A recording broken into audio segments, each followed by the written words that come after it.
How's everybody doing? My name is Anthony Brian Logan, and today we got to talk about Kevin Hart.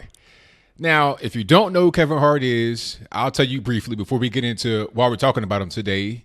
Kevin Hart is a very famous comedian, movie star. He started off from very humble beginnings, coming from Philadelphia, low income background. He started off doing little movies with Jay-Z and these guys. He was in 40-Year-Old Virgin alongside Romany Malco. I forget who the lead character was. I think that was Carell. I forget his full name, but I'll put a link to that in the box. But basically, he started off very small and has become a megastar. You see him everywhere now. I think he's in the new Jumanji. He is everywhere. He's doing a whole lot of different things.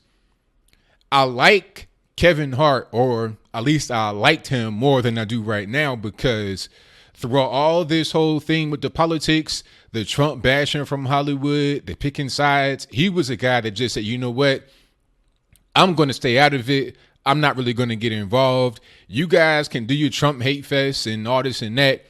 I'll stick to my comedy and I won't get into the social issues. So I'm like, okay, Kevin Hart, that's good.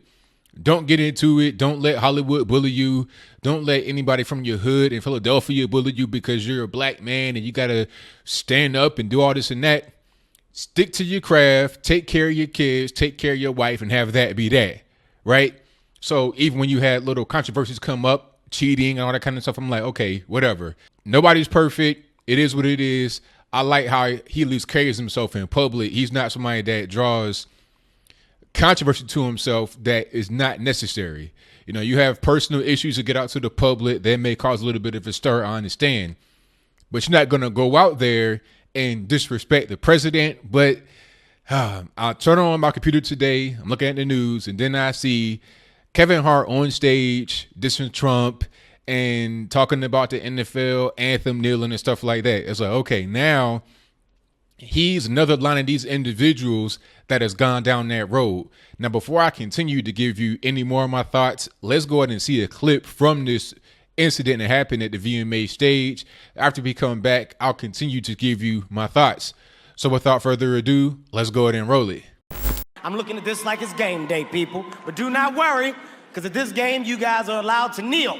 You can do whatever the hell you want. There's no old white man that can stop you. Do it.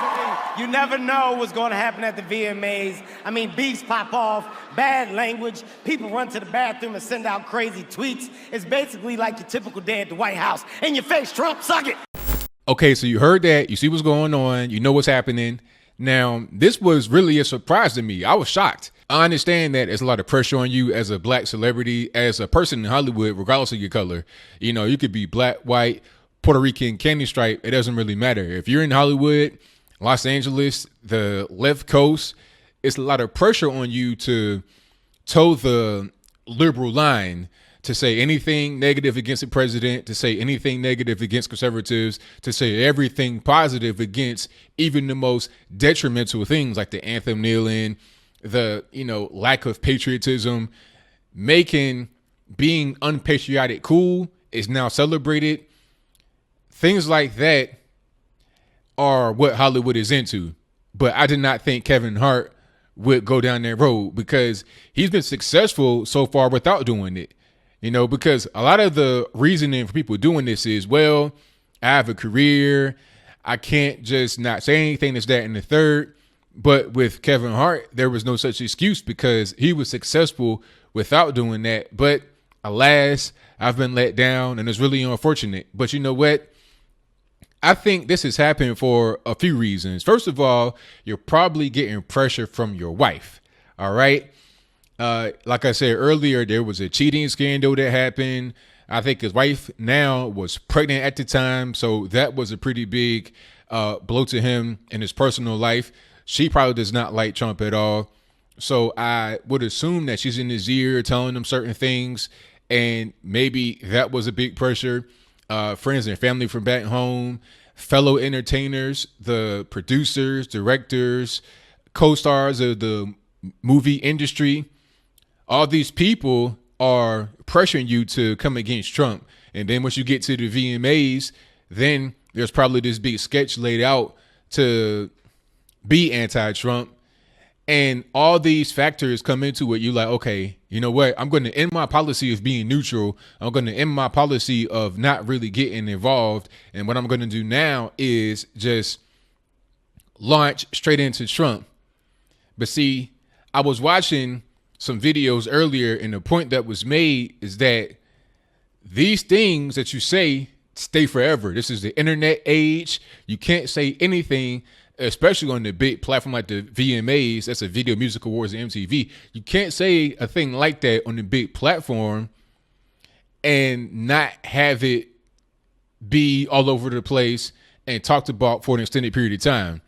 That's just what that is. So I don't know what direction he's going to go now, because just like Colin Kaepernick, he may get in over his head. No, Colin Kaepernick want to just be out there and be cute and get a little bit of attention with the whole anthem kneeling, fist raise, afro, whatever. But then it became a monster that he couldn't control. Colin Kaepernick may want to be in the league. Colin Kaepernick may not want to do the anthem kneeling anymore. He may want to cut his afro and get a low cut or something else, maybe even a bald head, but he can't now because he has put himself in that particular sphere of which there is no actual exit. All right. He is part of that club now. He's part of that cult, if you will. Now he can't leave. He has to go out there every time he's on stage. Every time he gets invited to an event, he has to be that guy that was kneeling during the national anthem, because you can't go back the other way. You can't necessarily say, okay, I just want to be a guy who is not involved with that. Because the individuals who supported you throughout all of that are now going to be against you. And you're going to still have some people on the other side that don't want to forgive you for what you have done to the game of football. Because let's be honest, Colin Kaepernick is not the only guy that has done the anthem kneeling, but he was probably the biggest face that made it spread more than what it was already like. Because there were some guys that were doing the sitting down kneeling like Marshawn Lynch or whatever before Colin Kaepernick did it. But once Kaepernick did it and got a lot of attention, all the other guys in the league discovered that they can get attention too. So they copied him.